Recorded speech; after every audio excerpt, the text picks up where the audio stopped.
মাননীয় সাংবাদিক বন্ধুসকল, যদিও আমাৰ 3 বজাত প্ৰেছ মিটখন আৰম্ভ কৰাৰ কথা আছিল, অকণমান পলম হ'ল, তাৰ বাবে আপোনালোকৰ ওচৰত আমি ক্ষমা প্ৰাৰ্থী। আমি কিছু সচেতন ব্যক্তি একত্ৰিত হৈ 2017 চনৰ মে' মাহত গুৱাহাটীত জন্ম দিছিলোঁ খিলঞ্জীয়া মঞ্চ অসম। বিশেষকৈ অসমৰ খিলঞ্জীয়া জনগোষ্ঠীৰ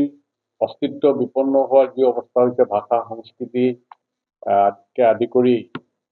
অস্তিত্ব বিপন্ন হোৱাৰ উপক্ৰম হোৱাৰ লক্ষ্য কৰি আমি সেই সময়ত প্ৰয়োজনৰ তাগিদাত খিলঞ্জীয়া মঞ্চ আমি গঠন কৰিছিলোঁ। ইয়াৰ পিছতেই আমি উত্তৰ পূৰ্বাঞ্চলৰ খিলঞ্জীয়া জনগোষ্ঠীসমূহক একত্ৰিত কৰাৰ বাবে 2017 চনৰ ছেপ্টেম্বৰ মাহত গুৱাহাটীৰ শংকৰদেৱ কলাক্ষেত্ৰত এখন ৰাজহুৱা সভা অনুষ্ঠিত কৰি উত্তৰ পূৰ্বাঞ্চলৰ 8খন প্ৰদেশৰ প্ৰতিনিধিৰ উপস্থিতিত north east indigenous peoples forum বা উত্তৰ পূৰ্বাঞ্চল খিলঞ্জীয়া গণমঞ্চ গঠন কৰা হৈছিল। আৰু এই দুইটা সংগঠনেই খিলঞ্জীয়া মঞ্চ আৰু উত্তৰ পূৰ্বাঞ্চল খিলঞ্জীয়া গণমঞ্চৰ তৰফৰ পৰা আমি অসমৰ তথা উত্তৰ পূৰ্বাঞ্চলৰ খিলঞ্জীয়া জনগণক ঐক্যবদ্ধ কৰিবৰ কাৰণে বিগত কেইটা বছৰ আমি কিছু কাম কাজ কৰি আহিছিলোঁ। আৰু মাজতে আমাৰ কাম কাজত কিছু স্থবিৰতা আহিছিল মহামাৰী ক'ভিডৰ কাৰণে। তাৰপিছতেই আমাৰ দ্বিতীয়খন অধিৱেশন 2022 চনত ডিমাপুৰত অনুষ্ঠিত হৈছিল, দ্বিবাৰ্ষিক দ্বিতীয় অধিৱেশন। তাতে আমি ডিফু পাৰ্ট ডিক্লেৰেশ্যন বুলি এখন ঘোষণাপত্ৰ ঘোষণা কৰিছিলোঁ। আৰু এই বছৰ তৃতীয় দ্বিবাৰ্ষিক উত্তৰ পূৰ্বাঞ্চল খিলঞ্জীয়া গণমঞ্চ আৰু খিলঞ্জীয়া মঞ্চ অসমৰ যৌথভাৱে তেওঁলোকৰ আমাৰ দুইটা সংগঠনৰেই দ্বিবাৰ্ষিক অধিৱেশনখন অহা 21 আৰু 22 মাৰ্চ তাৰিখে ডিব্ৰুগড় অঞ্চলৰ আশে পাশে অনুষ্ঠিত হ'ব। 21 তাৰিখে আমাৰ প্ৰতিনিধি সভা পুৱা, আমাৰ কাৰ্যসূচী অনুসৰি 21 তাৰিখে পুৱা আমাৰ জকাই বন কৈৱৰ্ত গাঁৱত মূল অধিৱেশনস্থলীত পতাকা উত্তোলন, শ্বহীদ দৰ্পণ আৰু পৰিষ্কাৰ পৰিচ্ছন্নতাৰ লগতে শিশুসকলৰ মাজত খেলা ধূলা আদি অনুষ্ঠিত হ'ব। আৰু 21 তাৰিখেই আমাৰ খিলঞ্জীয়া মঞ্চ অসমৰ প্ৰতিনিধি সভাখন মটক যুৱ ছাত্ৰ সন্মিলনৰ কাৰ্যালয় আৰু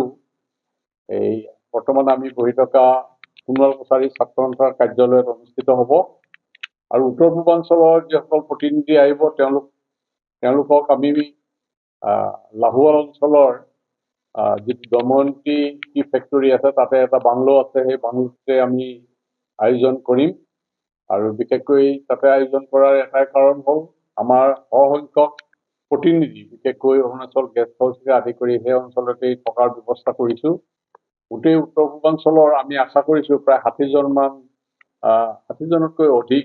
প্ৰতিনিধি আহিব প্ৰতিখন প্ৰদেশৰ পৰাই। আমি তাৰ বাবে অনুষ্ঠিতভাৱে যিমানখিনি পাৰোঁ আয়োজন কৰিবলৈ চেষ্টা কৰিছোঁ। 21 তাৰিখে সন্ধিয়া সময়ত প্ৰতিনিধি সভা, উত্তৰ পূৰ্বাঞ্চলৰ প্ৰতিনিধি সভাখন 6টা বজাত অনুষ্ঠিত হ'ব। আৰু দিনৰ ভাগত খিলঞ্জীয়া মঞ্চ অসমৰ প্ৰতিনিধি সভাখন অনুষ্ঠিত হ'ব মটক যুৱ ছাত্ৰ সন্মিলনৰ বাণীপুৰৰ কাৰ্যালয়ত। 22 তাৰিখৰ দিনা শোভাযাত্ৰা অনুষ্ঠিত হ'ব বন কৈৱৰ্ত গাঁও জকাইত। আৰু 11 বজাৰ পৰা আমাৰ মুকলি সভা অনুষ্ঠিত হ'ব। গতিকে উত্তৰ পূৰ্বাঞ্চলৰ প্ৰতিখন প্ৰদেশৰেই প্ৰতিনিধি তাত উপস্থিত থাকিব।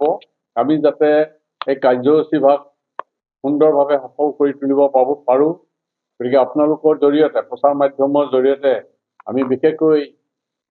গুৱাহাটীৰ তথা আমাৰ আশে পাশে যিবিলাক গ্ৰামাঞ্চল আছে, খিলঞ্জীয়া লোক আছে, তেওঁলোক যাতে আমাৰ এই অধিৱেশনখনি সাফল্যমণ্ডিত কৰি তোলাত তেওঁলোকে সহযোগিতা আগবঢ়ায় তাৰ বাবে ৰাইজৰ প্ৰতি বিশেষভাৱে আমি আহ্বান জনাইছোঁ যাতে তেওঁলোকে আমাৰ এই মানে তৃতীয় দ্বিবাৰ্ষিক অধিৱেশনখন সফল কৰাত তেওঁলোকৰ সহযোগিতাৰে আমাৰ ডিব্ৰুগড়ৰ যিটো খিলঞ্জীয়াৰ ঐতিহ্য ৰক্ষা কৰাত তেওঁলোকে যিদৰে ভূমিকা ৰাখি আহিছে তাৰ কাৰণে আমাৰ সাফল্যমণ্ডিত কৰি তোলাৰ বাবে আমি আপোনালোকৰ জৰিয়তে আহ্বান জনাইছোঁ তেখেতে বিশেষকৈ বীৰ ত্ৰিকেন্দ্ৰজিতৰ পৰিণাতি মণিপুৰৰ ৰাজবংশৰ তেওঁ আহিব তেওঁ অহাকালিলৈ আহি পাবহি যোগেন মহন আহিব তাৰপিছতে লুৰিণজ্যোতি গগৈ অহাৰ প্ৰতিশ্ৰুতি দিছে বিমল বড়োৰ প্ৰতিশ্ৰুতি দিছে কিন্তু তেওঁলোকৰ 21 তাৰিখে যিহেতু বিধানসভা আছে গতিকে তেওঁলোকে অকণমান অসুবিধা হ'ব পাৰে বুলি কৈছে বিমল বৰাই তথাপিও নাহো বুলি কোৱা নাই পুনাকণ বৰুৱা অহাৰ প্ৰতিশ্ৰুতি দিছে ঋতুপৰ্ণ বৰুৱা অহাৰ প্ৰতিশ্ৰুতি দিছে ইয়াৰ পিছতে বাবলু লুইতম্বম বিশিষ্ট মানৱ অধিকাৰ কৰ্মী মণিপুৰৰ তেওঁ আহিব তেওঁ আজি আহি পাবহি চাগে কালিলৈ আহি পাবহি 20 তাৰিখে আহি পাবহি আৰু ইয়াৰ উপৰিও আমি নাগালেণ্ডৰ ইয়াতে নাম অহা নাই নাগালেণ্ডৰ এজন এটা মানে আঞ্চলিক দলৰ সভাপতি আৰু তেওঁ বৰ্তমান বিধায়ক তেওঁ আহিব তেওঁৰ লগতে আৰু এজন অৰুণাচলৰ মেবুক পাছিঘাট অঞ্চলৰ মেবুক কনষ্টিটুৱেঞ্চিৰ যিজন বিধায়ক তেওঁ আহিব তেওঁলোকৰ নাম ইয়াত উল্লেখিত হোৱা নাই ইংৰাজীত আমি আৰু এখন বনাইছোঁ ইংৰাজীত এখন আমাৰ প্ৰচাৰ পত্ৰ সেইখন আমি আপোনালোকক হোৱাটছএপত দি দিব পাৰিম গতিকে সেইখনত তেওঁলোকৰ অকেন বুলি এজন আছে তেওঁ আহিব আৰু আমাৰ ইয়াতে বিশেষকৈ নিৰ্দিষ্ট বক্তা হিচাপে বিশেষকৈ আমাৰ যিটো চিন্তাধাৰা আমি খিলঞ্জীয়া মঞ্চ অসমৰ মানে যিটো খিলঞ্জীয়াৰ সংজ্ঞা আমি যিটো ঘোষণা কৰিছিলোঁ গতিকে সেই সংক্ৰান্তত ব্যাখ্যা কৰিবৰ কাৰণে আমি বিশিষ্ট জ্যেষ্ঠ অধিবক্তা ডিব্ৰুগড় অভিমন্যু বৰুৱাক আমন্ত্ৰণ জনাইছোঁ তেওঁ আহিব গতিকে আৰু সন্ধিয়া নিশালৈ এখন মানে শিল্পীৰ সংগীতানুষ্ঠান অনুষ্ঠিত হ'ব তাতে ডক্টৰ শশীকান্ত শইকীয়া অধ্যক্ষ ডাঙৰীয়াই তাক উদ্বোধন কৰিব ব্ৰিগেডিয়াৰ জেনেৰেল এন গোস্বামী তেওঁ মণিপুৰৰ আৰু আমাৰ কাৰ্যকৰী সমিতিৰ সভাপতি মানে